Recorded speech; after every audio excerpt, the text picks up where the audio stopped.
तया ठविता महा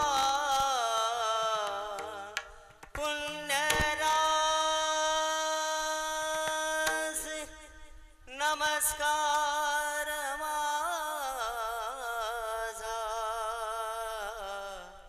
श्री गुरु ज्ञानेश्वरा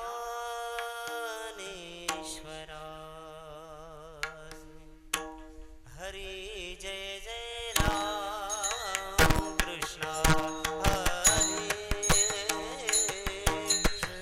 राम कृष्ण हरे आवाज जय जय राम कृष्ण हरे जय जय राम कृष्ण हरे जय जय राम कृष्ण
सुंदरात धान उभे विठेवर सुंदरात धान उभे विठेवर सुंदरात धान उभे विठेवर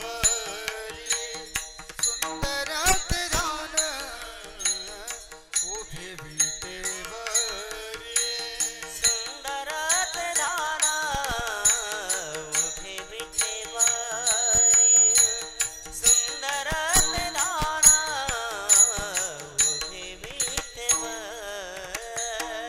सुंदरात धान उभे विठेवर सुंदरात धान उभे विठेवर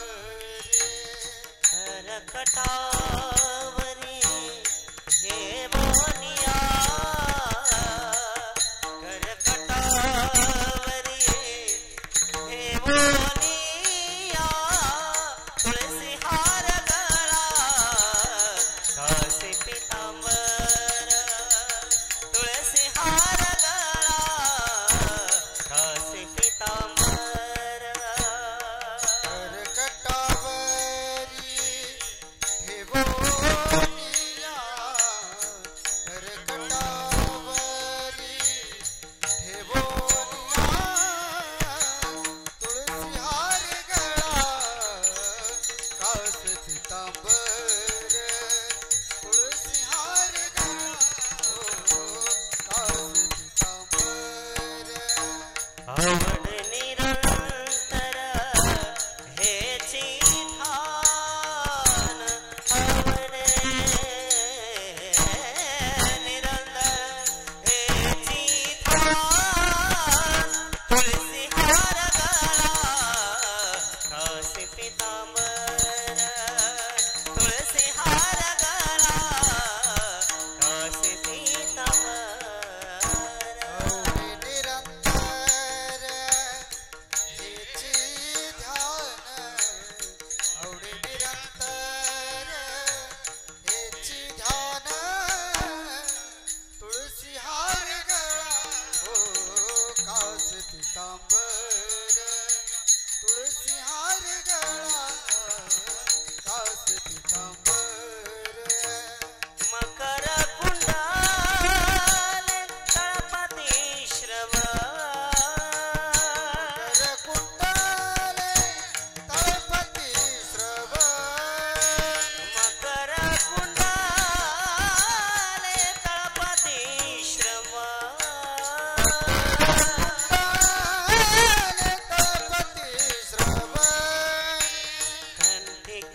पीतांबर तुळसी हार गळा कासे पीतांबर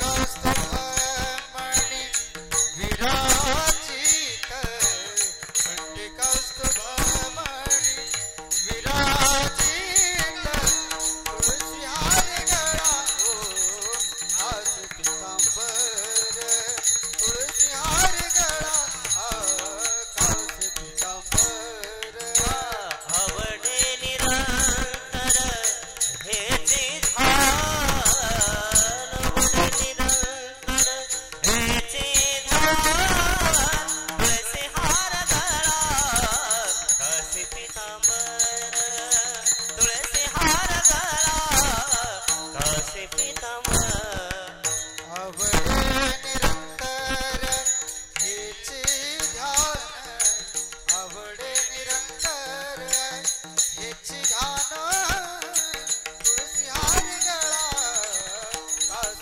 पीतांबर तुळसी हार गळा हो कास पीतांबर तुका म्हणे माझ त्याची सर्व सुख ह्याचे सर्व सुख याची सर्व सुख याची सर्व सुख तुका म्हणे माझे ह्याची सर्व सुख ह्याची सर्व सुख माझे याची सर्व सुख याची सर्व सुख पाहिन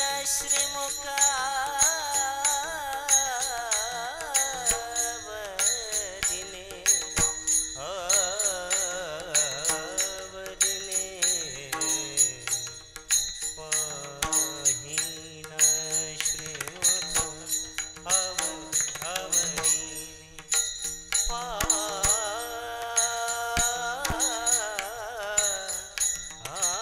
श्रीमुखावदिने पाहिन श्रीमुख आवडीने पाहिन श्रीमुख आवडीने तुळसी हार गळा कासे पीतांबर तुळसी हार गळा कासे पीतांबर पाहिना श्रीमुख आवडीने पाहिना श्रीमुख आवडीने तुळसी हार गळा कास पीतांबर तुळसी हार गळा कास पीतांबर आवडे निरंतर हेचे ध्यान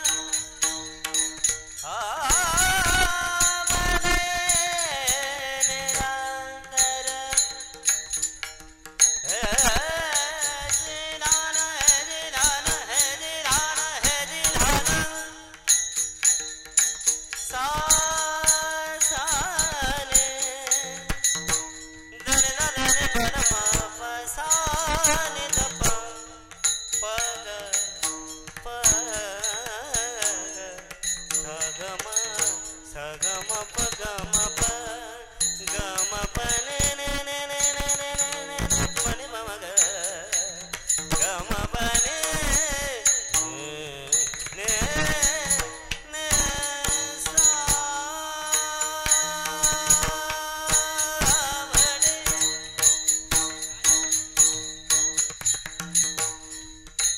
आवडे निरंतर हेची ध्यान हेची ध्यान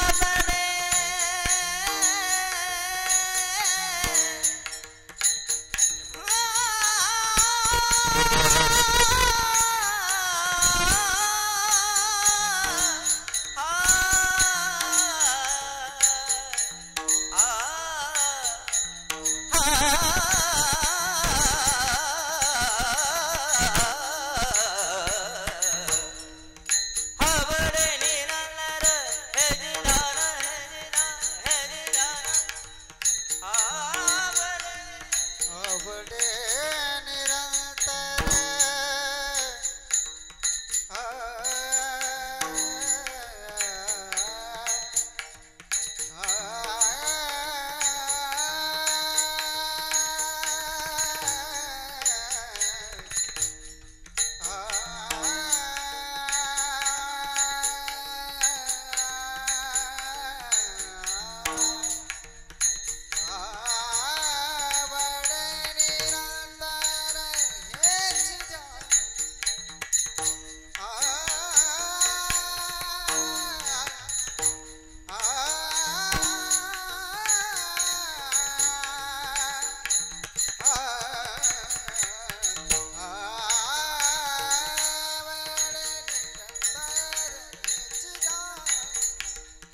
आवडे निरंतर हेची धार आवडे निरंतर हेची धार आवडे निरंतर हेची धार तुळसी हार गळा घासी पितांबर माग म्हणा आवडे निरार घासी पितांबर आवडे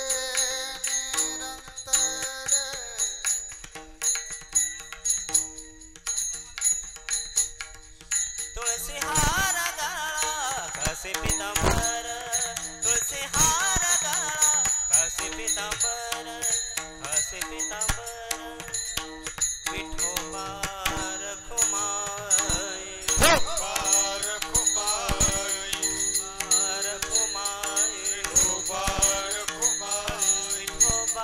रखुमाई विठोबा रखुमाई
Hallelujah.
श्री संत जगी अवतरले उद्धराया आले दीनजना ब्रह्मादिक त्यांची वंदिती पायवनी नाम घेता वदनी दोष जाती होका दुराचारी विषयी आसक्त होका दुराचारी विषयी आसक्त संत कृपे त्वरित उद्धरतो ब्रह्मादिक त्यांची वंदिती पायवनी नाम घेता वदनी दोष जाती अखंडित नामा त्यांची वास पाहे अखंडित नामा त्यांची वास पाहे निशिदिनी ध्याये सतसंगती ब्रह्मादिक त्यांची वंदिती पायवणी नाम घेता वदनी दोष जाती श्री पांडुरंगा सद्गुरु ही स्वामी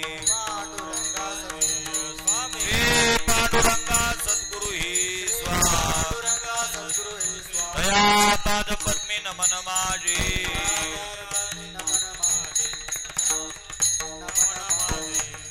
ओम नमो ज्ञानेश्वरा करुणा करा दयाळा तुमचा अनुग्रह दलो पावन झालो चराचरी नमो सद्गुरु तो कया ज्ञानदीपा नमो सद्गुरु सच्चिदानंद रूपा नमो सद्गुरु भक्त कल्याण मूर्ती नमो सद्गुरु भास्करा पूर्ण कीर्ती मस्तकही पायावरी या वारकरी संतांच्या हृदय सिंहासन करुण्या माझ्या बैशी गुरुराजा गजानना सद्गुरु श्री पांडुरंग परमात्मा त्या स्मरणी कडून पूर्णिवासी जगज्जननी जगन्माता विदर्भ कन्यायचे विरखुण देवी ज्ञानांच्या राजयोग्यांची माऊली अशी असणारे ज्ञानवारे जगद्गुरु तुकुब्बारे त्याचप्रमाणे थडचे बालयोगी शेगाव निवासी युगी सम्राट संत सम्राट विदेही सम्राट गजान महाराज त्यांच्या अंतरंग प्राणप्रिय पट्टश्री श्री संत भास्कर महाराज गौरीशंकर महाराज तथा वारकरी कीर्तिभूषण वारकरी रत्न संत श्री वासुदेवजी महाराज अडगावकर आदी करून साधू संतांना नमस्कार करून कार्यक्रमाकरता उपस्थित असणारे संपूर्ण भूगंधर्व तानगंधर्व तालगंधर्व महाराज मंडळी मृदंगाचार्य सन्मुख बसले असणारे संपूर्ण श्रोतृवर्ग आणि जगन्माता मुक्ताबाई या सर्वांना नमस्कार करून आज या ठिकाणी कीर्तन रूपी सेवेचा वाटा माझ्याकडे आलेला आहे सेवेकरता निवडलेला अभंग अखिल विश्ववंदित महाराष्ट्र भूषण पंढरपूर निवासी भगवान पांडुरंग परमात्म्याचे प्रेम भंडारी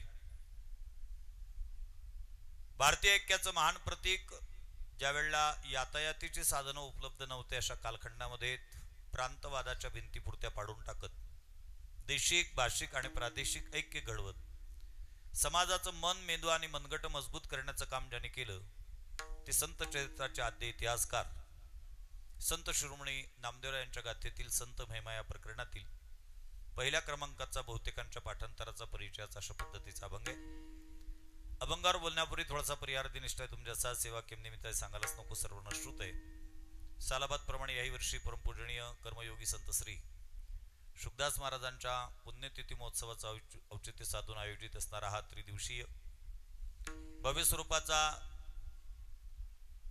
रामकथा तथा हरिसंकीर्तन सप्ताह महोत्सव आणि तदंतर्गत आजची ही रात्रीची आमचे परमस्नेही श्री भक्तिपराय येवले महाराज शास्त्री यांच्या माध्यमातून माझ्या वाट्याला आलेली सेवा तन्निमित्ताने उपस्थित संपूर्ण प्रभुप्रिय सज्जनांच्या भेटीचा दर्शनाचा किंबहुना वाङ्मयीन सेवा करण्याचा घडून आलेला योग असो प्रास्ताविकामध्ये जास्त वेळ न घालवता अभंगाच्या भूमिकेकडे लक्ष केंद्रित करण्याचा प्रयत्न करेल अभंगाची भूमिका अशी पहा भगवान श्री ज्ञानोबारांनी ज्ञानेश्वरी नावाचा ग्रंथ लिहिला निवृत्तीनाथाच्या आज्ञेवरून अमृतानुभव लिहून पूर्ण झाला चांगदेव महाराजांकरता 65 लिहिलीत तुम्हा सर्वसामान्य भक्तांकरता हरिपाठ लिहून झालात आणि भगवान श्री ज्ञानोबाराय विचार करतात आपण ज्या कार्याकरता या ठिकाणी आलेलो होतो ते अवतार कार्य आता संपलेलं आहे आता काय केलं पाहिजेत करावे सार्थक देहाचे या देहाचं सार्थक केलं पाहिजेत आणि देहाचं सार्थक कशात आहे त्रिविध प्रकारच्या तपामध्ये देहाचं सार्थक मानलं जातं ते त्रिविध प्रकारचं तप कोणतं कायिक वाचिक आणि मानसिक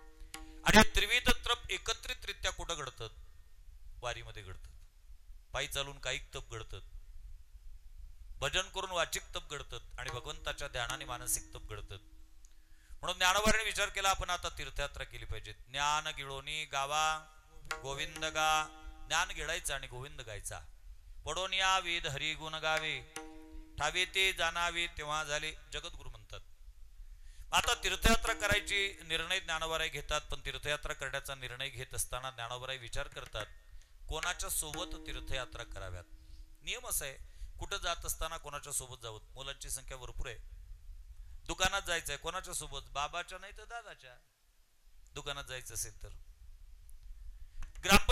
जायचं असेल कोणाच्या सोबत? सरपंचाच्या. विधान भवनात जायचंय कोणाच्या सोबत? म्हणले सरपंचाच्या. कोण विचारते त्याला तुरी केवढ्या तिथं? सरपंचाला मान आहे पण कुठं? गावापुरतात. उदाहरणादाखल दृष्टांत सांगतो पहा म्हणजे लक्षात येईल. एक सरपंच एसटीने प्रवास करत होते आणि एका एसटी मध्ये एक महिला 2 माणसांचं शीट घेऊन बसलेली होती. सरपंच उभे होते. सरपंचाने विचार केला 2 माणसाचं शीट घेऊन ज्या आरती बसलेली आहे त्या आरतीचा नवरा, हिचा मुलगा, हिची बहीण, हिचा कोणीतरी भाऊ तिकीट काढण्याकरता मागे गेले असतील, येतील. एक स्टेशन गेलं, 2 गेलं पण काही कोणी आलं नाही. शेवटी सरपंचांनी हिंमत केली आणि त्या महिलाला सांगितलं बाईसाहेब थोडं तिकडे सरकता का? तिने त्याच्याकडे पाहिलं, पाहून न पाहिल्यासारखं केलं. पुन्हा दुसऱ्यांदा धक्का लावला, सरकलीच नाही ती. कारण आधीच सरकलेली होती. म्हणजे ज्यांच्या ज्यांच्या लक्षात आलं असेल त्यांनी घ्यावं. पुन्हा तिसऱ्यांदा धक्का लावला त्यावेळेला ती संतापली, मुळे मेल्या मगापासून पाहते मला धक्का लावते, तिकडे सरक म्हणतात.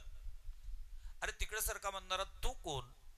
आता याला सवय पडलेली होती गावात उत्तर द्यायची, मी सरपंच. ती इतकी हुशार होती, त्यांनी सांगितलं सरपंच पण गावचा की गाडीचा? सरपंचाला अधिकार कुठे आहे? गावात. गाडीत कोण विचारते त्याला? मग गाडीत जर त्याचा अधिकार चालत नसेल तर मंत्रालयात काय? म्हणून संसद भवनात जायचं, विधान भवनात जायचं असेल तर आमदारासोबत जावं, संसद भवनात जायचं असेल तर खासदारासोबत जावं, मंत्रालयात जायचं असेल तर मंत्र्यासोबत जावं, हॉटेलमध्ये जायचं असेल तर पैशावाल्यासोबत जावं, मामाच्या घरी जायचं असेल तर आईच्या सोबत जावं, सासुरवेला जायचं असेल तर आता ते मी सांगू, ते तुम्हाला बऱ्यापैकी माहित आहे. म्हणजे कुठं जात असताना कोणाच्या सोबत जावं हे आतापर्यंतच्या दृष्टांतावरून ज्या पद्धतीने कळलं त्या पद्धतीने तीर्थयात्रेला जाताना कोणाच्या सोबत जावं? तीर्थयात्रेला जाताना संतांच्यात. तीर्थयात्रे सुखे जावो, तीर्थयात्रे सुखे जावो, तीर्थयात्रे सुखी जावो, तीर्थयात्रे सुखी जावो. वाचे विठ्ठल नाम घेऊ, वाचे विठ्ठल नाम घेऊ, वाचे विठ्ठल नाम घेऊ, वाचे विठ्ठल नाम घेऊ. संता संगे शिवो, संता संगे शिवो, संता संगे जेवू, संता संगे जेवू. वासुदेव धनीवरी, वासुदेव धनवरी, वासुदेव धनीवरी, वासुदेव धनवरी. करो वासुदेव स्मरण, करो वासुदेव स्मरण, करो वासुदेव स्मरण, करो वासुदेव स्मरण. वासुदेव स्मरण, करो वासुदेव स्मरण, करो वासुदेव स्मरण, करो वासुदेव स्मरण. नाथबाबा म्हणतात तीर्थयात्रे सुखी जाऊ, वाचे विठ्ठल नाम घेऊ, पण कोणा संगे? संता संगे शिवू, वासुदेव धनीवरी. आता त्यावेळेला अलीकडच्या काळात जितके संत आहेत तितके संत नव्हते. आता तो गोटा उचलला की संत निघतो. फार बोटावर मोजले इतके संत होते. त्यावेळेला संत होते नामदेव महाराज. ज्ञानोबारांच्या समोर नाव आलं ते नामदेव महाराजांचं आणि भगवान श्री ज्ञानोबाराय आळंदीतून 250 किलोमीटर पायी चालत पंढरी क्षेत्रापर्यंत येतात. नामदेवरायला कळलं, मोबाईल नव्हता नामदेवरायकडे, ज्ञानोबारायचं स्टेटस नव्हतं पाहत त्यांनी, वे टू पंढरपूर. नामदेवरायला कळलं, बिनतारी संदेश यंत्रणा होती त्या काळात की ज्ञानोबाराय आपल्या भेटी करता येते. संत भेटती आजी मज इनिमी झालो चतुर्भुज, दोन्ही भुजास तुडी सहज, दोन्ही सूक्ष्मे वाढिल्या आलिंगनी सुखवाटी. नामदेवराय ज्ञानोबारांच्या स्वागताकरता सकुटुंब सपरिवार इष्टमित्रासह पंढरीच्या वेशीवर म्हणजे वाखरीच्या जवळ उभे राहतात. ज्ञानोबारायची आणि नामदेवरायची दृष्टादृष्ट झालीत. नामदेवराय स्वतः लिहितात, नामयाच्या भेटी ज्ञानदेव आले आणि लोटांगण घातली नामदेवी. नामदेव महाराजांनी ज्ञानोबारायच्या पायावर लोटांगण घातलं, ज्ञानोबारायांनी उचललं, आलिंगन दिलं. दोघं बोलत बोलत भगवान पांडुरंगाच्या मंदिरापर्यंत आलेत. पांडुरंगाचं दर्शन घेतलं. नामदेवरायांनी ज्ञानोबारायची विश्रांतीची व्यवस्था केली. त्यावेळेला नामदेवरायांचे ज्येष्ठ चिरंजीव नारा महाराज त्यांनी ही सगळी कृती पाहिलीत आणि ज्ञानोबाराय विश्रांती करताय ते पाहून नामदेव महाराजांचं मनगट पकडलं आणि एकांतामध्ये घेतलं. म्हणजे बाबा मला तुम्हाला काही प्रश्न विचारायचे आहेत. विचार बाबा, काय विचारायचे आहेत? इथं आले आहेत हे कोण आहेत? कोणी का असेत ना ते इथं जर पांडुरंगाच्या दर्शना करता आले असतील तर ज्या देवाच्या दर्शना करता आले तो देव तुमच्याशी प्रत्यक्ष बोलतो. नुसता बोलत नाही, तो देव तुमच्या हातचं दूध पितो. नामदेवा हाती दूध प्याला. नुसता दूध नाही पित, तुझ्या आमचा नैवेद्य खातो बाबा तुमच्या हातचा. नैवेद्य हातीचा मूर्ती जेवी. मग इतकं तुमचं देवाची सलगी आहे, इतकं तुमचं देवाचं सानिध्य आहे, आणि ते त्या देवाच्या दर्शनाकरता आलेले असताना माझा नजर अंदाज सांगतोय बाबा ते तुमच्यापेक्षा वयाने लहान वाटलेत मला, तरी तुम्ही त्यांना साष्टांग दंडवत घातला का? दंडवत घातला, ते कोण आहेत, ते इथं कशा करता आलेत, आणि तुम्ही त्यांना नमस्कार का केला? या प्रश्नाचे मला उत्तर तुमच्याकडून अपेक्षित आहेत. असा प्रश्न नारा महाराजांनी जेव्हा नामदेव महाराजांना विचारला तेव्हा नामदेव महाराजांना आनंद वाटला, आणि नामदेव महाराज नारा महाराजांच्या प्रश्नाचं उत्तर आजच्या अभंगाच्या पहिल्या चरणात देतात. ब्रह्ममूर्ती संत जगी अवतरले, ब्रह्ममूर्ती संत जगी अवतरले, हो ब्रह्ममूर्ती संत जगी अवतरले, ओ मूर्ती संत जगी अवतरले,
सांगू का?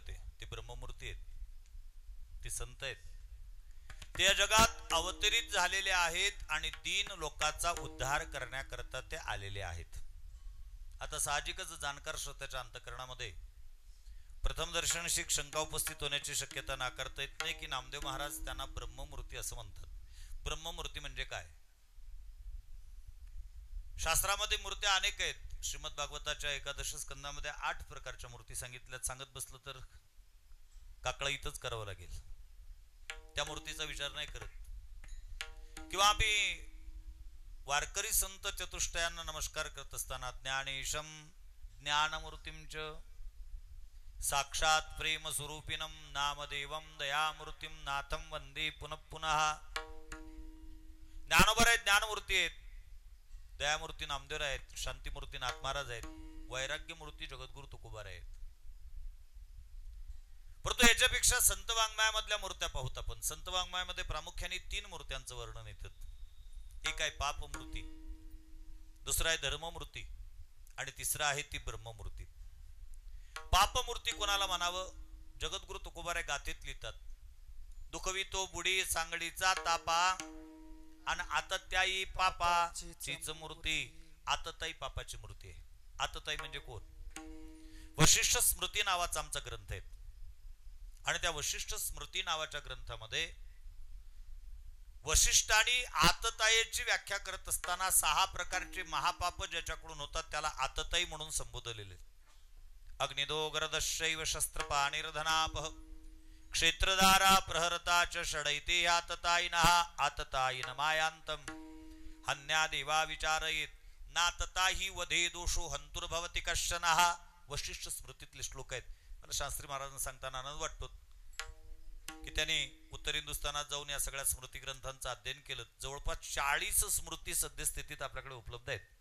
भाग्यवान होता आपण की त्या 40 पैकी एकच श्रुती यांच्या हातात लागली आणि डांगोरा पिटून लावला त्या स्मृतीचा. 39 अजूनही समजल्या नाही त्यांना, नाही का. त्याच्यातली शांडिल्य स्मृती वेगळी, वशिष्ठ स्मृती वेगळी, अशा वेगवेगळ्या स्मृत्या आहेत.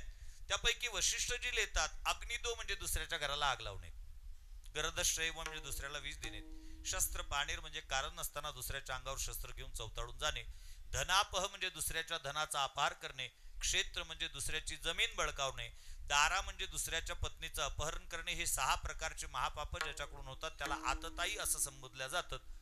आणि भगवान श्री ज्ञानोबा ज्ञानेश्वरीच्या 16व्या अध्यायामध्ये श्रुतीचं वर्णन करत असताना असं लिहितात, जे अहितापासून काढिती हित देवनी वाढविती, नाही श्रुती परवती माऊली जगा. श्रुती म्हणजे कोण? जे जीवाला अहितापासून काढते, हित देऊन वाढवते. श्रुती सारखी माऊली नाही असं ज्ञानोबा म्हणतात. परंतु ते श्रुती सुद्धा कुठंतरी कठोर अशा पद्धतीची भूमिका घेते आणि ती स्मृती सांगते अशा पद्धतीचे 6 प्रकारचे महापाप ज्याच्याकडून झाले असतील त्याला कुठलीही दया माया न दाखवता त्याचा शिरच्छेद करणे योग्य आहे. तुमच्या अंगात ताकद असताना जर तुम्ही त्याचा शिरच्छेद करत नसाल तर त्याचा दोष तुम्हाला लागेल. म्हणून आतताई पापाची मूर्ती आहेत. दुसरी मूर्ती आहे धर्माची तू मूर्ती, पाप पुण्य तुझे हाते, पाप पुण्य तुझे हाते,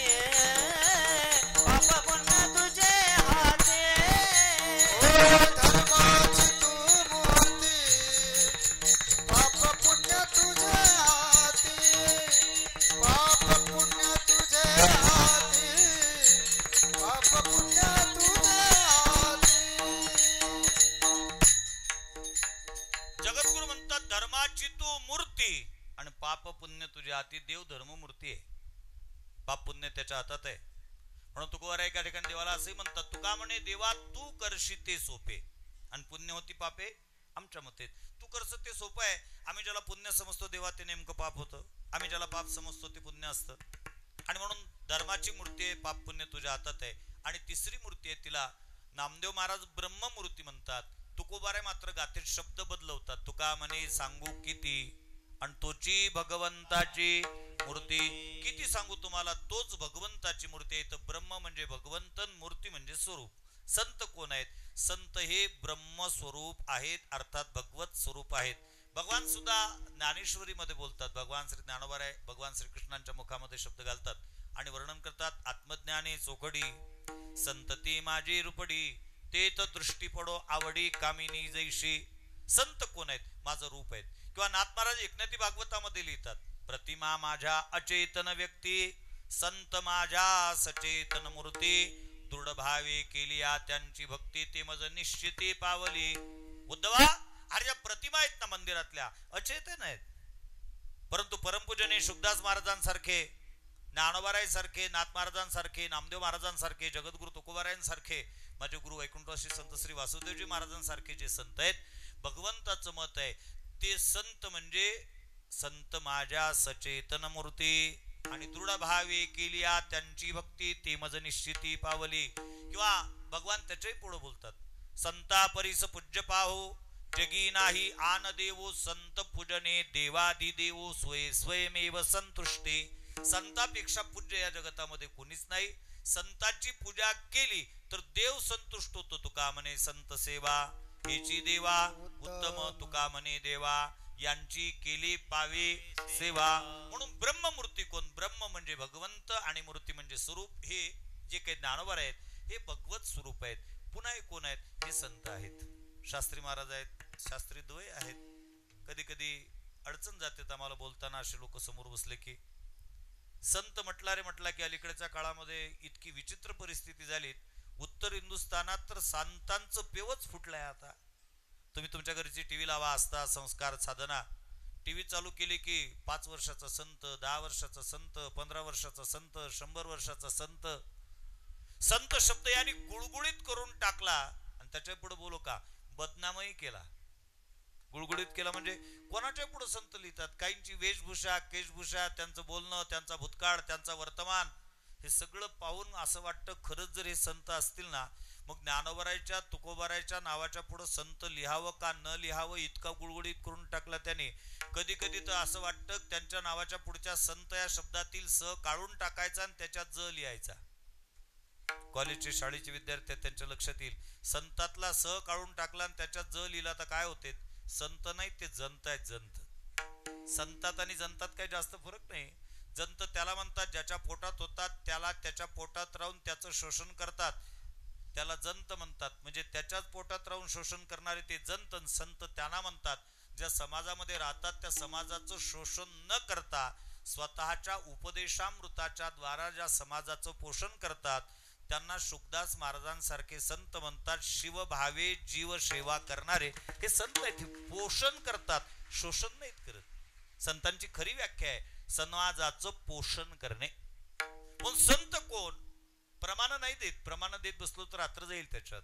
कोटीनी सांगतो योग्य मार्गदर्शकाच्या मार्गदर्शनामध्ये जे प्रपंचाची बरोबर परमार्थाची मार्गक्रमण करतात, वाटचाल करतात त्यांना साधक असं म्हणतात.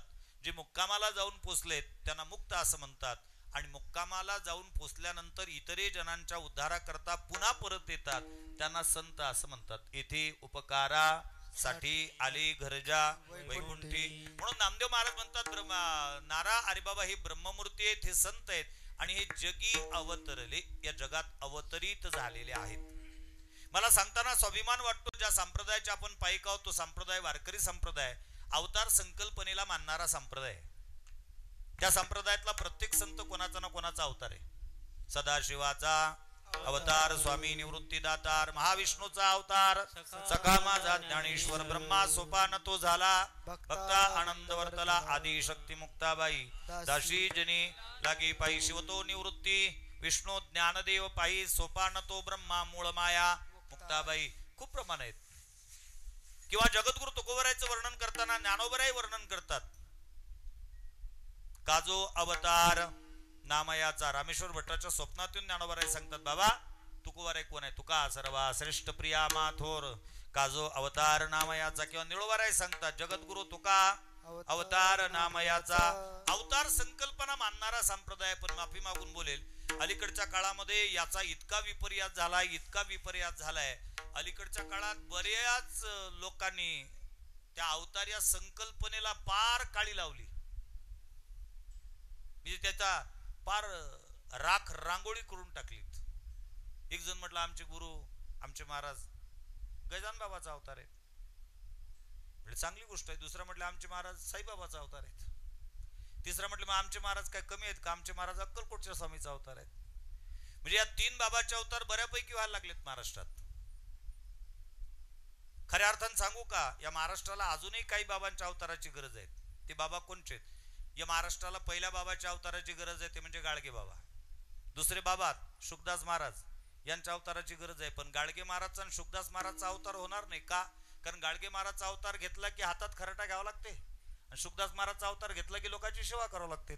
शिवभावे जीवसेवा यांचा अवतार होतच नाही. आणि गजानन बाबा, साईबाबा आणि अक्कलकोटचे स्वामी यांचा अवतार घेतला की काहीच करावं लागत नाही. काय म्हणजे अंगही स्वतःला धुवावं नाही लागत. आंघोळी शिष्य करून देतात, कपडे शिष्य घालून देतात, घोटूनही शिष्य देतात. काय ते तुम्ही ठरवा. आता सगळं शिष्यच करतात. अवतार कशाला म्हणतात? शास्त्री महाराज आहेत, व्याकरण काही माझा अभ्यासलं नाही पण थोडंफार जे काही येते त्याच्यात अवतार या शब्दाची निर्मिती करत असताना तृतरती हा धातू आहे आणि त्या तृतरती या धातूला अवाहा उपसर्ग लागून अवतार हा शब्द निर्माण होतो आणि त्याचा अर्थ होतो वरून खाली येणे. कशा करता? खालच्यांना वर नेण्या करतात. आणि म्हणून नामदेव महाराज म्हणतात ब्रह्ममूर्ती संत जगी अवतरले, अवतरित झालेले. नाथ महाराजांनी याचं समर्थनच केलं. धर्मरक्षा या कारणे संत होता ती अवतीर्णे. कारण अवतीर्ण याला अवतार असं संबोधल्या जातात. आणि अवतार या शब्दाची खरी व्याख्या अशी आहे, अवतार या शब्दामध्ये 4 अक्षर आहेत आणि त्या 4 अक्षराचे स्वतंत्र अर्थ आहेत. अ म्हणजे अंतर्यामित्व, व म्हणजे वरदत्व, ता म्हणजे तारकत्व, र म्हणजे रक्षकत्व. अंतर्यामित्व, वरदत्व, तारकत्व आणि रक्षकत्व हे 4 गुण ज्याच्या ठिकाणी एकत्रित येत असतील त्याला अवतार असं म्हणतात. कारण मराठी भाषा इतकी समृद्ध आहे, त्या भाषेच्या ग्रंथांमध्ये अर्थ आहेत, त्या ग्रंथातल्या स्कंदांमध्ये अर्थ आहेत, त्या स्कंदातल्या अध्यायांमध्ये अर्थ आहेत, त्या अध्यायातल्या परिशिष्टामध्ये अर्थ आहेत. त्याच्यातल्या वाक्यात अर्थ आहेत, त्याच्यातल्या शब्दात अर्थ आहेत, नवल नाही, त्या शब्दातल्या प्रत्येक अक्षरामध्ये अर्थ आहेत. तो अक्षरातला अर्थ पाहायला पाहिजेत. उदाहरणादाखल सांगायचं जरी लोक म्हणतात का हे काय, हे मंदिर कोणाचं, शुकदास महाराजचं. को म्हणजे मंदिर म्हणजे काय, म्हणजे मंदिर म्हणजे देऊळ, देऊळ म्हणजे मंदिर. हा आम्ही केलेला अर्थ आहे. मंदिर या शब्दाची खरी व्याख्या आहे. म म्हणजे मंगलता, दी म्हणजे दिव्यता आणि र म्हणजे रम्यता. मंगलता, दिव्यता आणि रम्यता ह्या तिन्ही गोष्टी जिथं एकत्रितरित्या नांदताना दिसतात त्याला मंदिर म्हणावं. नाही तर समाजामध्ये वावरत असताना काही ठिकाणी मंगलता आहेत. लग्नाचा प्रसंग आहे, नाव मंगल आणि सगळं अमंगलच अमंगल. रात्री प्रवास करत असताना हायवेच्या कडेला सगळी दिव्यताच दिसते, झगमगाट. ढाब्यावर मंगलता आहे का, तिथं मंगलतेचा पता नाही. बगीचे त्याच्यात रम्यता आहे, पण रम्यता आहे म्हणून मंगलता आणि दिव्यता असेलच याची काही सांगता येत नाही. कारण तिथं यात्रा असते 14 फेब्रुवारीला. माझ्या बोलण्याचा कल ज्यांच्या ज्यांच्या लक्षात आला असेल त्यांनी घ्यावं, कारण तिथं यात्रेची तारीख आहे, तिथी नाही. 14 फेब्रुवारीला तिथं काय भरते, यात्रा भरते. रम्यता आहे तिथं, मंगलता नाही. ज्या पृथ्वीवर आपण बसलेलो आहोत तिला अनेक नाव आहेत. कोणी अवनी म्हणतात, कोणी वसुंधरा म्हणतात, कोणी पृथ्वी म्हणतात, कोणी मेदिनी म्हणतात. त्याच्यापैकी तिचं नाव मी पहिल्यांदा घेतलं ते अवनी. अवनी म्हणजे काय, अ म्हणजे अन्न, व म्हणजे वस्त्र, नि म्हणजे निवारा. अन्न, वस्त्र आणि निवारा ह्या तिन्ही मानवाच्या मूलभूत गरजा जी एकटीच पूर्ण करते तिचं नाव अवनी. तसं अवतार म्हणजे काय, अंतर्यामित्व, वरदत्व, तारकत्व आणि रक्षकत्व या चारही गोष्टीचं एकत्रीकरण ज्याच्या जीवनात होत असेल त्याला अवतार म्हणावं. म्हणून नामदेव महाराज म्हणतात ब्रह्ममूर्ती संत जगी अवतरले. आणि पुढे शब्द आहेत, उद्धराया आले दीनजना.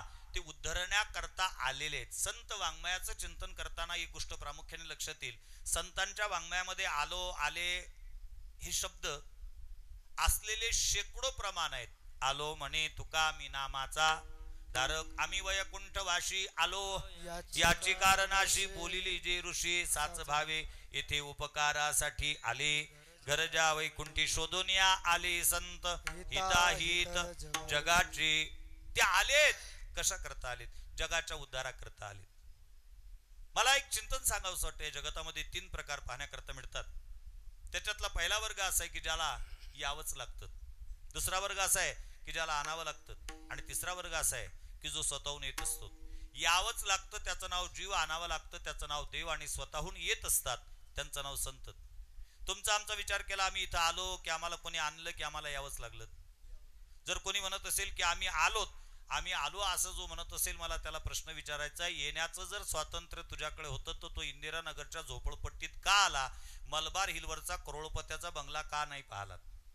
आजही या देशात, या जगात ही शोकांतिक आहे. जिथं खाण्याकरता भरपूर आहे तिथं खाणारा कोणी नाही, जिथं खाण्याकरता काही नाही तिथं खाणाऱ्याची कमी नाही.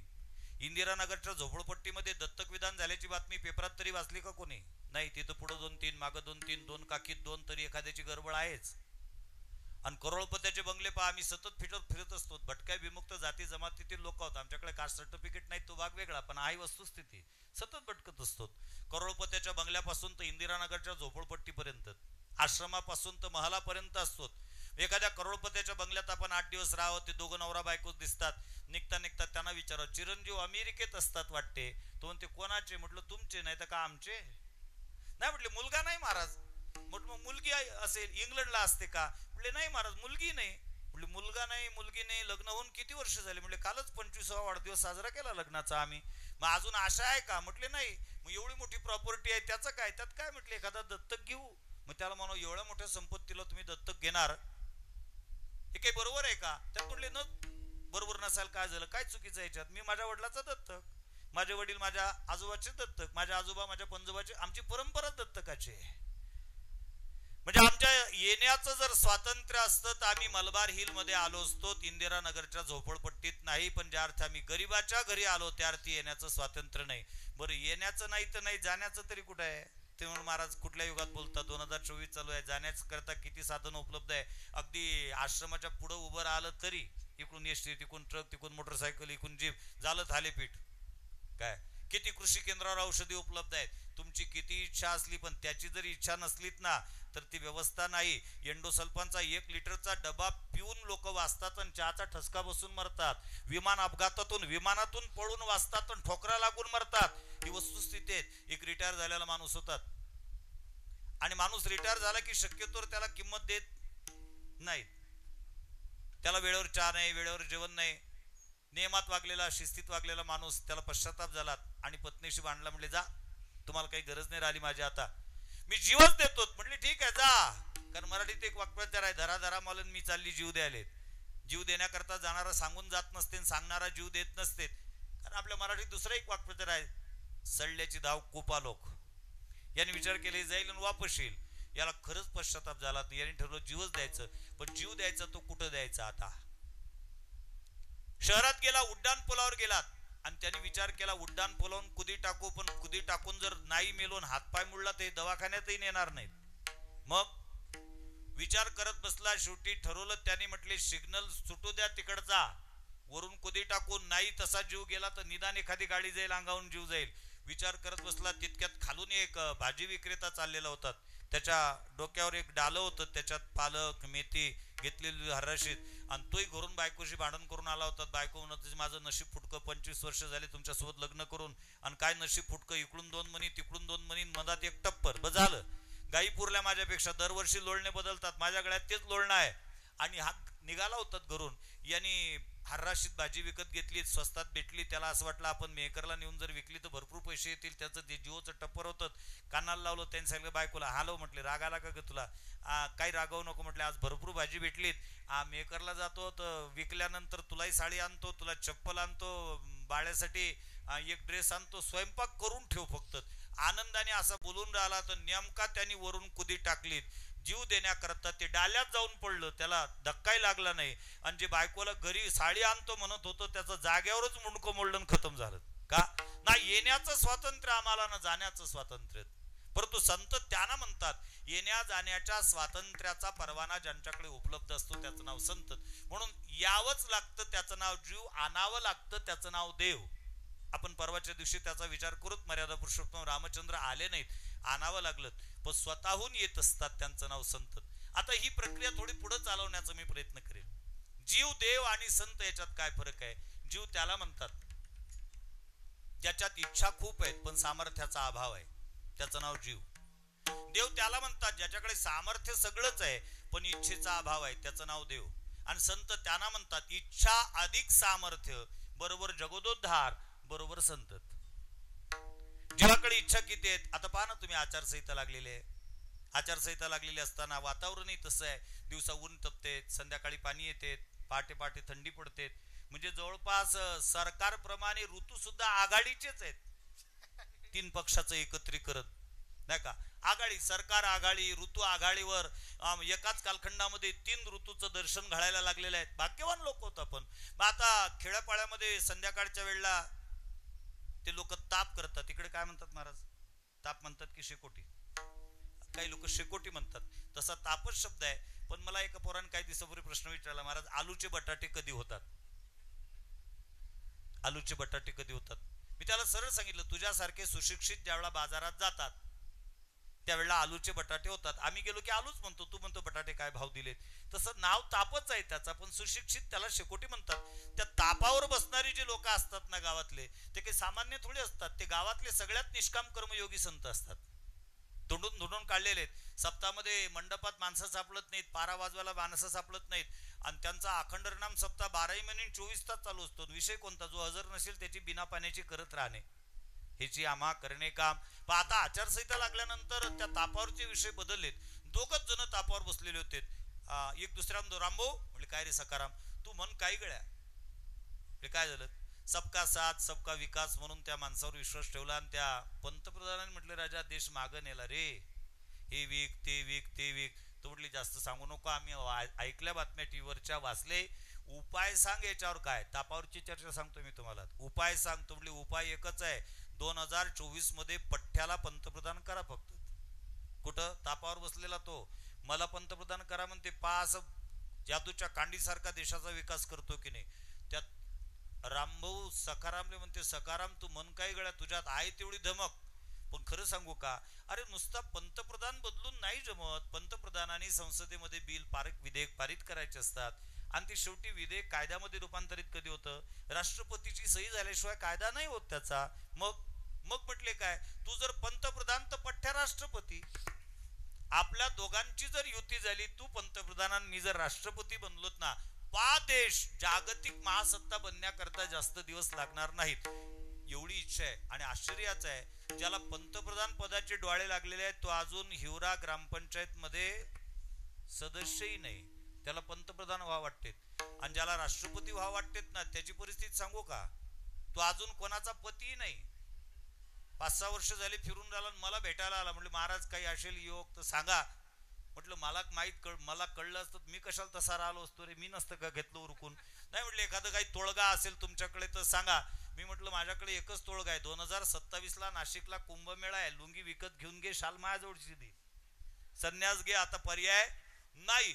म्हणजे जो सरपंच नाही, जो सदस्य नाही, त्याला पंतप्रधान होण्याची इच्छा आहे. जो कोणाचा पती झाला नाही त्याला राष्ट्रपती होण्याची इच्छा आहे. म्हणजे इच्छा खूप आहे. मी काही दिवसापूर्वी एक वाचलं, 2 दारुडे एकाच गुत्त्यावर दारू पिले तर फुल लागलेत.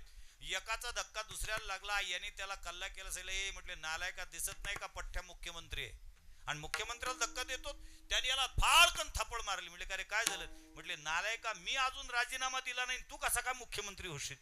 किती पंचायत आहे. म्हणजे फुल लागलेला सुद्धा मुख्यमंत्री पदाचे डोहाळे आहेत. ही इच्छा आहे आमची. आमच्याकडे इच्छा खूप आहे, सामर्थ्याचा अभाव आहे. देवाकडे सामर्थ्य खूप आहे. किती सामर्थ्य आहेत. संत वाङ्मयामध्ये समर्थ शब्दाचा प्रयोग फक्त दोघांच्या पुढे आहेत, एक देव आणि दुसरे संत. ज्ञानदेव म्हणे हरी माझा समर्थ, न करवे अर्थ उपनिषदा तुझे असत्य.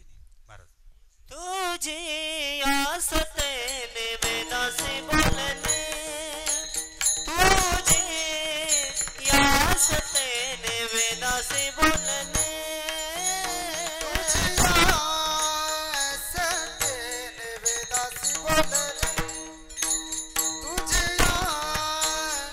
आसतेने वेदासे बोलने, सूर्यासे चालणे तुझी आसते, सूर्यासे चालणे तुझी आस, सूर्यासे चालणे तुझी आसते, सूर्यासे चालणे तुझी आसते. ऐसा तू समर्थ ब्रह्मांडाचा धनी, ऐसा तू समर्थ ब्रह्मांडाचा धनी. ओ सूर्यासे चालणे तुझी आसते, सूर्यासे चालणे तुझी आसते, ऐसा तू समर्थ ब्रह्मांडाचा धनी, ऐसा तू समर्थ ब्रह्मांडाचा धनी, ब्रह्मांडाचा धनी, ब्रह्मांडाचा धनी. ज्ञानोबा म्हणतात, ज्ञानदेव म्हणे हरी माझा समर्थ. नामदेव महाराज म्हणतात ऐसा तू समर्थ ब्रह्मांडाचा धनी. आणि भगवान स्वतः म्हणतात ऐसा जो समर्थ तो मी जगाचा ना. तू पहिला समर्थ देव आहे आणि दुसरे समर्थ आहेत जगत गुरु तुकाराम महाराज. धन्य तुकोबा समर्थ, बाकी सगळे असमर्थ आहेत.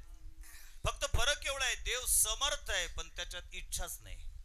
वास्तवात त्याच्यात ताकद किती आहे. घडीमोडी हेळा मात्रे पाप पुण्य संचेता. एका सेकंदामध्ये सृष्टीची घडी बसवतो आणि दुसऱ्या सेकंदामध्ये मोडू शकतो, एवढी ताकद आहे. पण इच्छेचा अभाव आहे. संताकडे सामर्थ्यही आहे आणि संताकडे इच्छाही आहे. म्हणूनच संत जगदोद्धार करू शकतात, म्हणून ते स्वतःहून येतात.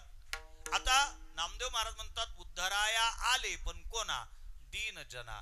या जगतामध्ये उद्धाराकरता सन्मुख असणारे 3 लोक आहेत. ते 3 प्रकार आहेत. पहिला वर्ग आहे स्वतःचा उद्धार करतो, दुसरा वर्ग आहे आपल्याचा उद्धार करतो, आणि तिसरा वर्ग आहे सगळ्यांचा उद्धार करतो. स्वतःचा उद्धार करतो त्याचं नाव ऋषी, त्याचं नाव मुनी, जपी, तपी, संन्यासी. हे स्वतःचा उद्धार करतात. बाकीच्यांच्या उद्धाराच्या भानगडीत पडत नाहीत. मुनी मुक्त झाले, बेने गर्भवासा, त्यांना बाकीच्यांचं घेणं देणं नाही. उदाहरणादाखल जर सांगायचं झालं तर बऱ्याच गावामध्ये गाव मोठे मोठे असतात आणि त्याच्यात एखादाच माळकरी असतो. आमची आशा वाढते की चला या गावात एक माळकरी झाला, त्याला म्हणा बाबा बरं वाटते आता तू माळ घातली, तू माळकरी झाला, मग एखादा सोबती कर ना तुझ्या, तू घरी नसला तर त्याच्या घरी जाता येईल. तो म्हणतो महाराज त्या भानगडीत नाही पडत मी, का मी माळकरी झालो हे भाग्य समजा, बाकीच्यांना बांधकाळा घालण्याकरता मी विनंती करणार नाही. कारण आमचं गाव इतकं विचित्र आहे, इतकं विचित्र आहे की मी जर गावाच्या लोकांना माळ घालण्याकरता प्रवृत्त केलं, प्रयत्न केला, तर ते माळकरी होतील की नाही माहीत नाही, पण माझ्या गळ्यातली तोडल्याशिवाय राहणार. कारण बऱ्याच गावातली काय इतके बिलिंदर आहेत आणि त्यातल्या त्यात आता आचारसंहिता लागलेली आहे. आचारसंहितेचं माळेचं वैर आहे. मी दुपारच्या प्रवचनात बोलून गेलो तुमच्याशी. रामचंद्र महाराज नागपूरकरांनी एका कॉलेजच्या मुलाच्या गळ्यामध्ये माळ टाकलीत. महिना दीड महिना त्यांनी माळ ठेवली आणि दीड महिन्यानंतर तो पुन्हा परत आला. रामचंद्र महाराजला म्हटले माळ घ्या बा वापस. म्हटले का? म्हटले महाराज लोक काहीच्या काहीच बोलतात. म्हटले काय बोलतात रे? म्हटले सांगवल्या जात नाही महाराज. म्हटले सांग काय म्हणतात. म्हटले महाराज काय म्हणतात सांगू का? मी माळ घातली त्या दिवशीपासून ते मला नमस्कार राम राम नाहीत म्हणत. मग काय म्हणतात? दुरूनच जहरी ओ महाराज जहरी. आता जय हरी आहे ना भाऊ, तो जहरी थोडी आहे शब्द. आता म्हणणारा जहरी असते खऱ्या अर्थाने. बरं तेवढ्यावर थांबत नाही. ते माळ दिसली की काय बोलतात महाराज सांगू का? जहरी ओ महाराज जहरी, तुम्ही तर माय घातली गयात. आता माय आहे का ते? काय बोलाव महाराज, फार मोठी पंचायत हे घ्यावा. रामचंद्र महाराज होते ते. रामचंद्र महाराजांनी सांगितलं गळ्यात ते तर नाही घेत, माझ्या गळ्यातली जाळी देतो, तर उद्या मुद्दाम शर्टाच्या वर काढून ठेव आणि तो कुचर वटा जिथं आहे तिथं जा आणि त्यांना ते जहरी करू दे, त्यांना म्हणू दे आणि मग मी सांगतो तसं उत्तर देत. तो दुसऱ्या दिवशी गेला ते माळ घालून. यांनी जहरी जहरी वगैरे केलं. कारण सौ नकटे उसमे मेरा एक नाकवाला व सौ नकटोन कसाला. दरदर नाक असणं एरवी चांगुलपणाचं लक्षण आहे. पण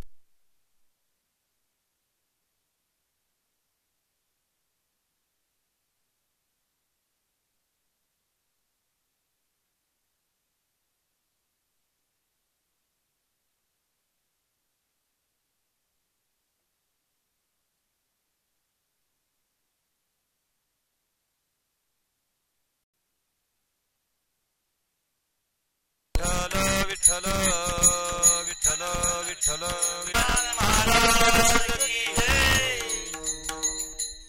दुसऱ्या दिवशी तिथे गेलात. मी विषय सांगत होतो. सौ नकटे उसमे मेरा एक नाकवाला व सौ नकटोन का साला. एरवी दरदर नाक असणं चांगुलपणाचं लक्षण आहे, पण सगळे बेनेच असतील, चपटेच असतील, नेपाळी असतील, त्याच्यात जर दरदर नाकवाला गेला तर तो चेष्टेचा विषय ठरतो. पारे नाक निंबू कापल्याचं आपले पा कसं रोलर फिरलेलं आहे तसा हा चेष्टेचा विषय. त्यांनी जहरी जहरी केलं आणि त्याच्यापुढे सांगितलं का हो तुम्ही तर माय घातली राजा गयात. तो म्हटले हो भाऊ माय माय माय गयात आहे, पण मा बाप मोकाट आहे. बरं लक्षात ठेव, तुझी सुरक्षित राहावं असं वाटत असेल तर घे घालून. माझा दृष्टांत संपला. म्हणजे अशी परिस्थिती निर्माण करतात. म्हणून लोक दुसऱ्याच्या उद्धाराच्या भानगडीत न पडणारा पहिला वर्ग आहे. आपला उद्धार करून घेतो. दुसरा वर्ग आहे आपल्याचा करतो. आपल्याचा उद्धार करणारा देव आहेत. आपुल्या पाळीशी आपुल्या पाळीशी भक्तजना आपुल्या पाळीशी भक्तजना आपुल्या पाळीशी धर्म रक्षावया अवतार घेशी भक्त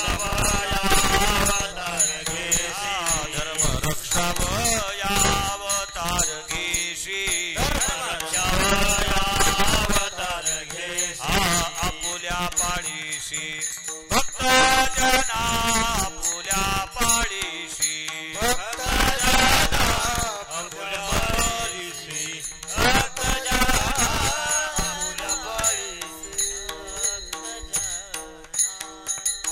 जगद्गुरु तुकोबर आहे. देवाशी एक दिवस भांडतात आणि देवाला सांगतात देवा तुझा आणि आमचा येण्याचा उद्देश एकच आहे. कोणता?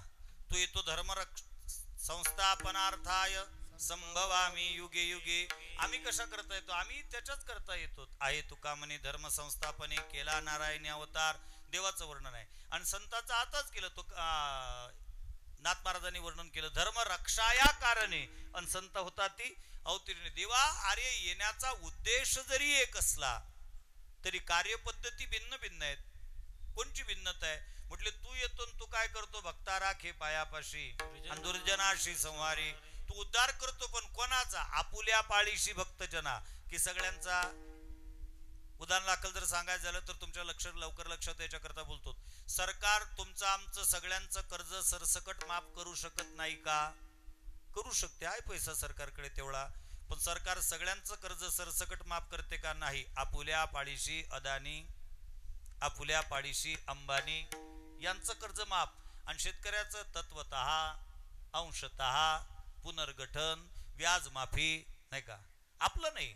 मग तेही सरकार आहे, त्यालाही सरकार म्हणतात. तो आपल्याचा उद्धार करतो तो देव, आणि सगळ्यांचा उद्धार करतात त्यांना संत म्हणतात. उद्धराया आले दीन जना. इथं दीन शब्दाचा प्रयोग केला कारण उद्धाराकरता परान्मुख 3 लोक आहेत. एक दीन आहेत, एक दुराचारी आहेत आणि तिसरा अत्याचारी आहे.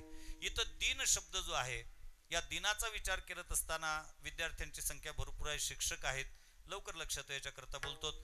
मराठी भाषेमध्ये दीन शब्द 2 पद्धतीने लिहिला जातो, ऱ्हस्व आणि दीर्घ. परंतु दीन शब्द जर ऱ्हस्व लिहिला गेला तर त्या दिन याचा अर्थ दिनांक, दिवस असा होतो. तर दीर्घ लिहिल्या गेलं तर दिन म्हणजे गरीब, पामर, पतित असा होतो. नामदेव महाराजांनी हा दिन शब्द दीर्घ लिहिला.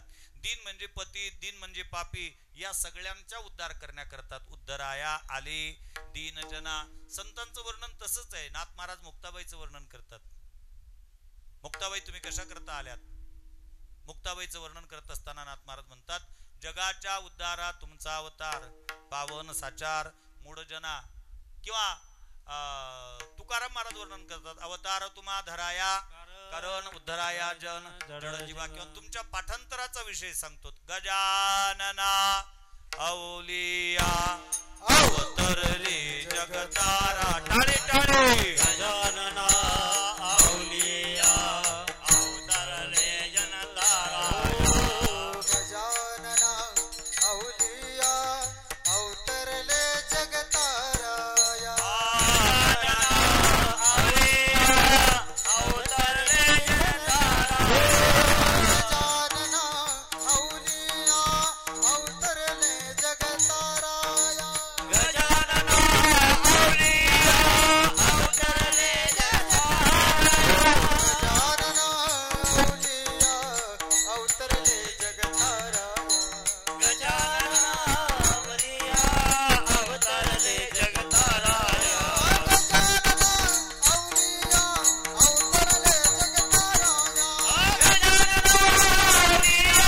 अवतरले जगताराया. औलिया अवतरले जगताराया.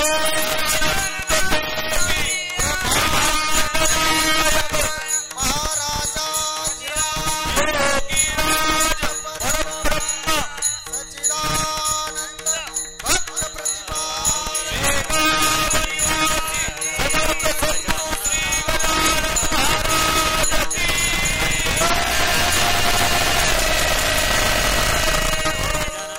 औलिया अवतरले जगताराया. जगताराया. गजानना औलिया अवतरली जगताराया. कशा करतात? जगाला तारण्याकरता संत अवतरित होत असतात. नारा महाराजांनी सांगितलं, बाबा ठीक आहे, ते ब्रह्ममूर्ती आहेत, ते संत आहेत, ते जगात अवतरित झालेले आहेत, ते दिन जनाचा उद्धार करण्याकरता आले. पण माझ्या एका प्रश्नाचं उत्तर मात्र अजून मला मिळालं नाही. तुम्ही त्यांना नमस्कार का केला? ते तुमच्यापेक्षा वयाने लहान दिसलेत मला.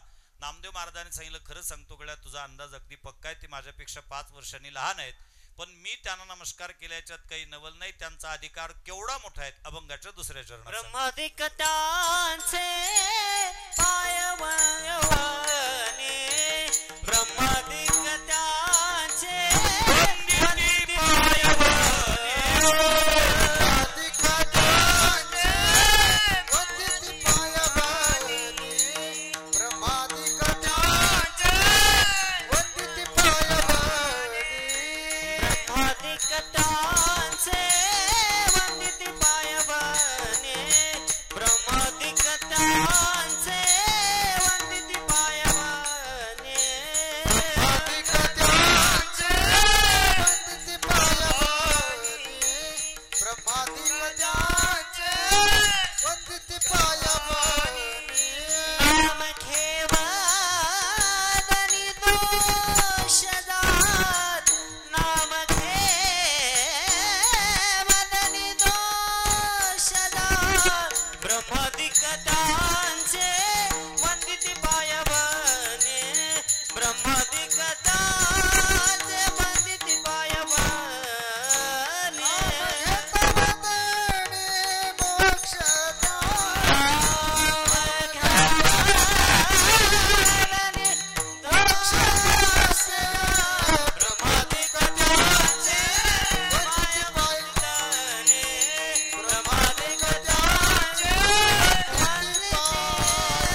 जेव्हा मी त्यांना नमस्कार केलाय याच्यात काय नवल आहे, ब्रह्मादिक त्यांची वंदिती.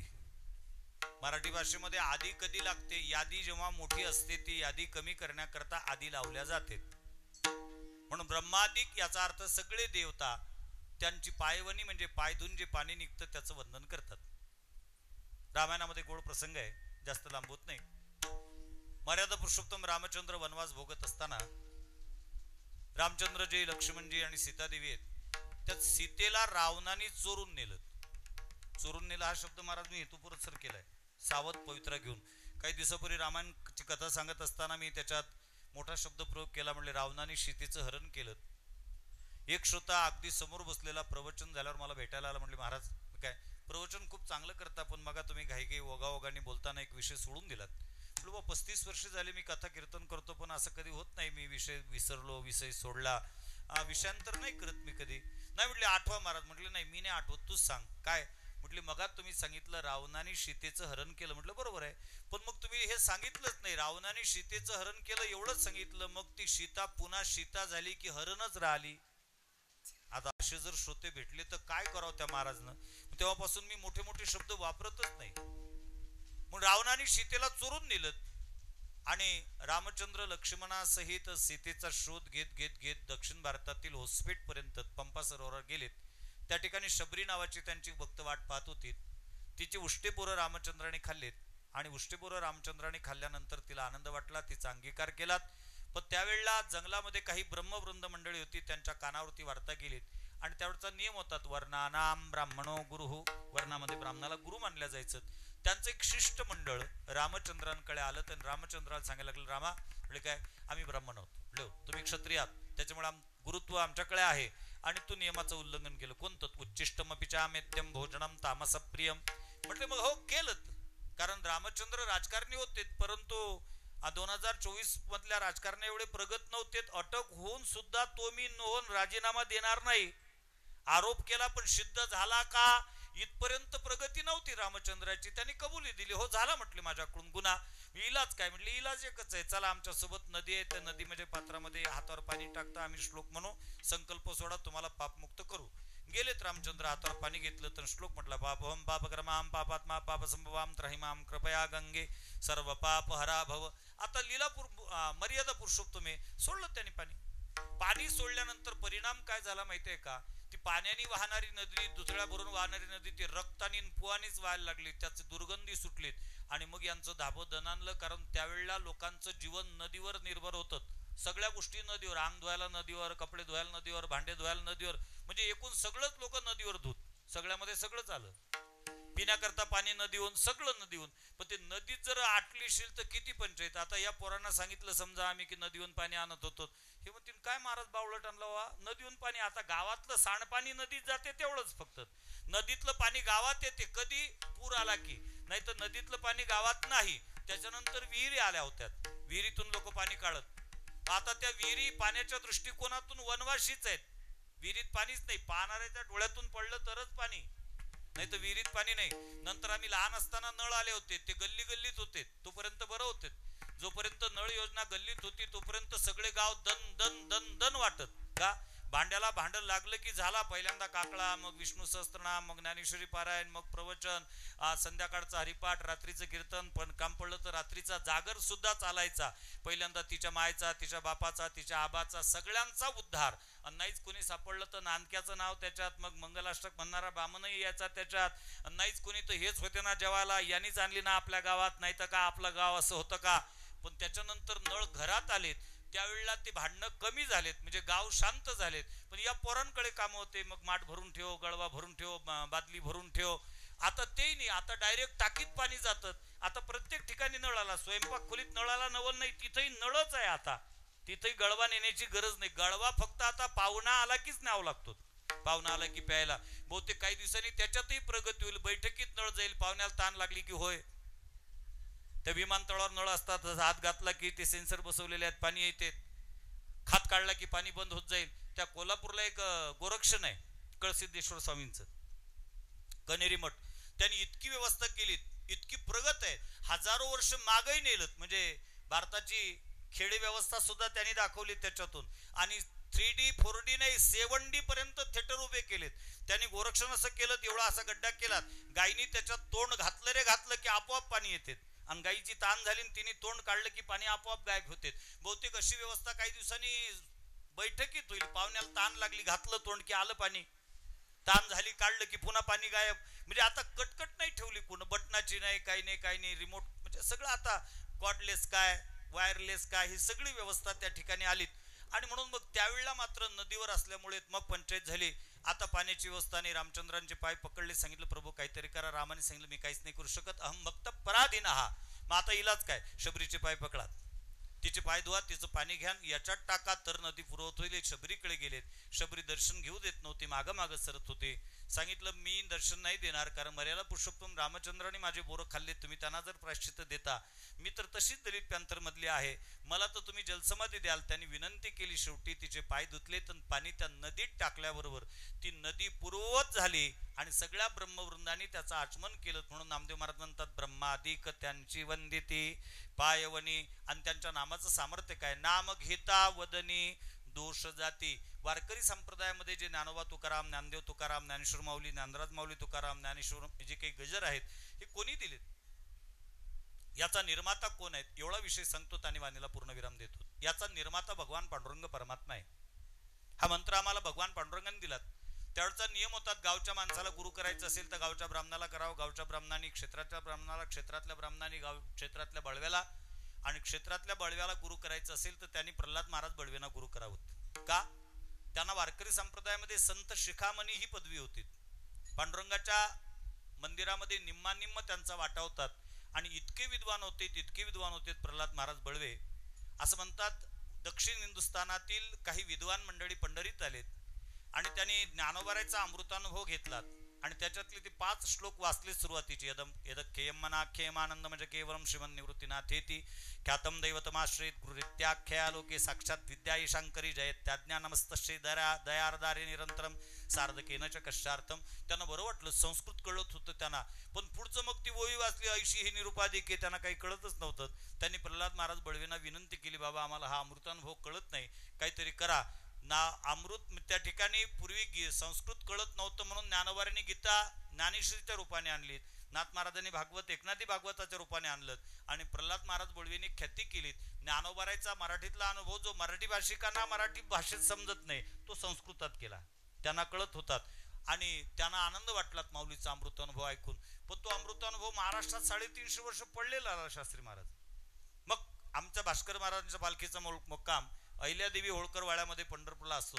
तिथं प्रल्हाद महाराज बळवेंचे विद्यमान वंशज वसंतराव बोरखेडीकर ते होते. ते वासुदेव महाराजांकडे आले तर महाराजांनी सांगितलं, महाराज आमच्या पूर्वजांचा हा ठेवा आहे, हा संस्कृत आम्हाला काही येत नाही, कृपा करून हा मराठीत करून देता का. आणि मला सार्थ स्वाभिमान वाटतो. म्हणजे प्रल्हाद महाराज बळवेंनी माऊलीचा अमृतानुभव मराठीतला संस्कृतात केला आणि प्रल्हाद महाराज बळवेंचा संस्कृतातला अमृतानुभव वासुदेव महाराजांनी मराठीत आणून दिला. पुन्हा त्याचा अनुवाद मराठीत केला. ते प्रल्हाद महाराज बळवे पांडुरंगाच्या मंदिरात निम्मा वाटा होतात त्यांचा. ते एक दिवस झोपलेले आहेत, त्यांना भात झाला, आपण काकड्याचा करणा झाला, पण झोपलेलो उठले घाईघे. मंदिराचे दरवाजे उघडत गेलेत. 9 द्वार आहेत भगवान पांडुरंगाच्या मंदिराला, 8 उघडलेत आणि 9वा दरवाजा उघडायच्या अगोदर त्यांना असं भात झाला की आपण रात्री घाईघी मंदिर बंद करत असताना एखादा वारकरी मंदिरामध्ये कोंडल्या गेलात आपल्याच्याने, कारण आतून भजनाचा आवाज येत होता.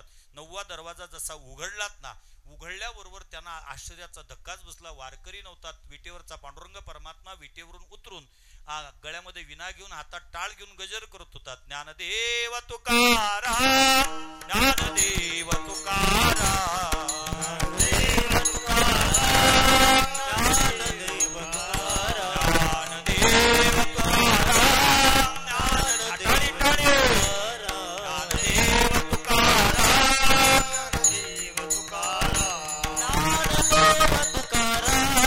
ज्ञानदेव तुकाराम,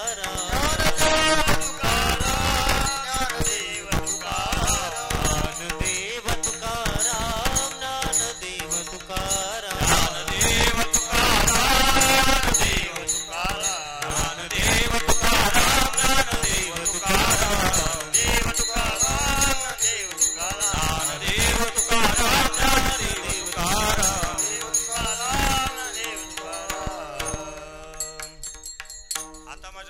चालत शास्त्री महाराज हे अवकानी पाणी का पडते तुम्हाला आधीमध्ये कसं काय साक्षात्कार झाला? मी पहिल्यांदा गजानना अवलिया गजर घेतला, टाळी वाजवायला लावलं, काही नाही वाजवली, काही नाही वाजवली नाही. आता ज्ञानदेव तुकाराम म्हटलं तरी तसं कुठं वायतो नाही, कुठं पेंडको नाही, कुठं मुरतो नाही, कुठं काहीच नाही. असं पाहिलं मी. यांना टाळी वाजवा म्हटलं, टाळी नाही वाजवली. एक दृष्टांत आठवला म्हणून सांगतो, बारकाईने ऐका फक्त. मी काही दिवसापूर्वी आता गोंदिया जिल्ह्यात कार्यक्रमाला होतो महाराज. एका सत्रात कथा होती, 2 सत्रात नव्हती. एका सत्रात रिकामा होतो, एक कार्यकर्ता आला, म्हणजे महाराज फिरायला चालता का? आमचा जिल्हा म्हणजे तलावाचा जिल्हा आहे. ठीक आहे, गेलो त्या तलावावर. मानव सुलभ स्वभावानुसार ते अथांग पाणी पाहिलं, एक दगड घेतला ना असा फेकला. जसा दगड फेकला तसा त्याच्या अर्ध वर्तुळाकार सगळा तलाव दिसायला लागला. वर्तुळच वर्तुळ, वर्तुळच वर्तुळ. बारकाईने मी पाहिल्यानंतर लक्षात आलं त्याच्यात मधात एक भाग होता, तिथं वर्तुळच तयार होत नव्हतं. म्हटलं का नसावं? पुन्हा दगड मारला, पुन्हा बाजूला वर्तुळ, पण तिथं दिसत नव्हतं. पुन्हा तिसरा दगड मारला तरी वर्तुळ तयार होत नव्हतं. शेवटी नावेत बसलो, त्या नावाळ्याला म्हटलं तिथपर्यंत घेऊन चाल, तिथं वर्तुळ का निर्माण होत नाही? तिथपर्यंत गेल्यानंतर लक्षात आलं जिथं वर्तुळ निर्माण होत नव्हतं तिथं पाणीच नव्हतं, तिथं खळक होता. कारण वर्तुळ निर्माण होण्याकरता पाणी लागते, दगडावर वर्तुळ निर्माण होत नसतात. तसे मी 2 दगड मारून पाहिले, पण काही ठिकाणी खळका आहेतच, त्याच्यात काही वर्तुळ निर्माण झालं नाही. म्हणजे गोट्या असतील त्यांच्याकरता नाही, पण पाणी असलं की तिथं वर्तुळ निर्माण होतं. गजर झाला त्यावेळेला प्रल्हाद महाराजांनी पांडुरंगाला नमस्कार केला. सांगितलं, देवा हे काय आहे? म्हटले, प्रल्हादा तुला सांगू का, गीतेच्या 9व्या अध्यायामध्ये मी अर्जुनाला राजविद्या राजगुह्य योग, स्वतःचा ऐश्वर योग आणि अनन्य भक्ती योग सांगितला, पण त्याच्यापासून सुद्धा जे राखून ठेवलं मी ते तुला सांगतोय.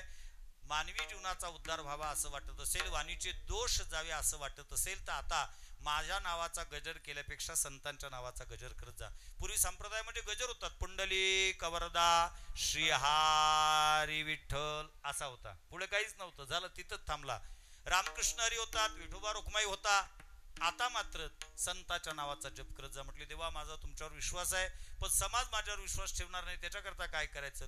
भगवंतांनी प्रल्हाद महाराजांनी सांगितलं, आता चैत्र वारी योग घातलेली आहे, तारा करा, लोकांना बोलून घ्या आणि 16 खांबीत बोलवा, तिथं टाळ मृदंग विना ठेवा, पूजा करा, आपोआप चमत्कार दिसेल. तसंच केलं. प्रल्हाद महाराजांनी टाळ मृदंग विण्याची पूजा केली.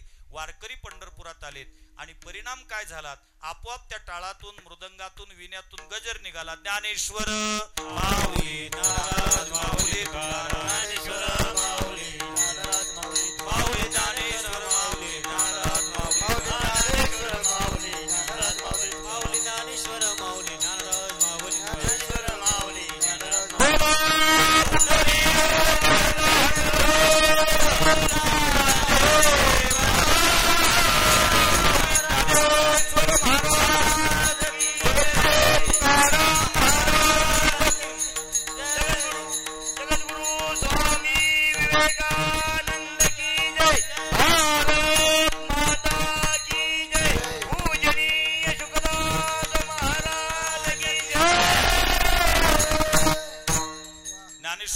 ज्ञानराज माऊली गजर निघालात आणि पुंडलिक वरदा गजर बदलला. त्याच्या श्री पांडुरंगाच्या पुढची होती, तिन्ही पक्षांतर केलं. ती श्री पांडुरंगाकडून निघाली, ज्ञानोबाराच्या नावाच्या पुढे जाऊन चेटकलीत. म्हणून तेव्हापासून श्री ज्ञानदेव तुकाराम अशा पद्धतीने नाम घेता वदनी दोष जाती होका दुराचारी. तो किती दुराचारी असो, विषय आसक्त असो, संतो कृपेने त्वरित त्याचा उद्धार होतो. आणि नामदेव महाराज नारायण महाराजांना सांगतात, बाबा मी आजच नाही, मी अखंडित त्यांची वास पाहत राहील शेवटचं चरण. अखंडित नाम त्यांची वास पाहे, अखंडित नाम त्यांची वास पाहे, नाम त्याची वास पाहे, अखंडित नाम त्याची वास पाहे. निशिदिन ध्याये सत्संगती, निशिदिन ध्याये सत्संगती. ब्रह्मादिक त्याची वंदिती पायवणी, ब्रह्मादिक त्याची वंदिती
नामा त्यांची वास पाय मी अखंडित वास पाहिल अर्थात वाट पाहिल निशिदिनी ध्याये सतसंगती कारण ब्रह्मादिक त्यांची वंदिती पायवनी नाम घेता वदनी दोष जाते अशा प्रकारे अभंगाचा अल्पसा भावार्थ आणि गोलार्थ वेळेच्या आत माझ्या अल्पमतीप्रमाणे सांगण्याचा प्रयत्न केला यामध्ये जे काही चुकीचं असेल ते माझ्या बुद्धीचे दोष आहेत आणि जे की बरोबर असेल वैकुंठवासी संत श्री वासुदेवजी महाराज यांच्या चरणसेवेचा आहे झालेली सेवा परमपूजनीय कर्मयोगी संत श्री शुकदास महाराजांच्या चरणी समर्पित करून सेवेला या ठिकाणी पूर्ण विराम विठ्ठल जय जय विठ्ठल जय विठ्ठल जय विठ्ठल जय जय विठ्ठल बोलले ले गोरे वेडे बापुडे उतरे क्षमा अपराध महाराजा तुम्ही हा नाही उचारिला अधिकार म्या फुला क्षमा अपराध महाराजा तुम्ही तुका म्हणे ज्ञानेश्वरा राखा पायापैकी करा क्षमा अपराध महाराजा तुम्ही ज्ञानदेव तुकाराम देव तुकाराम तुकाराम तुकाराम तुकाराम कुंडली जबरदार विठ्ठल श्री ज्ञानदेव तुकाराम पंढरीनाथ भगवान की जय पूजनीय शुकदास महाराज की जय ब्रह्ममूर्ती संत जगी अवतरले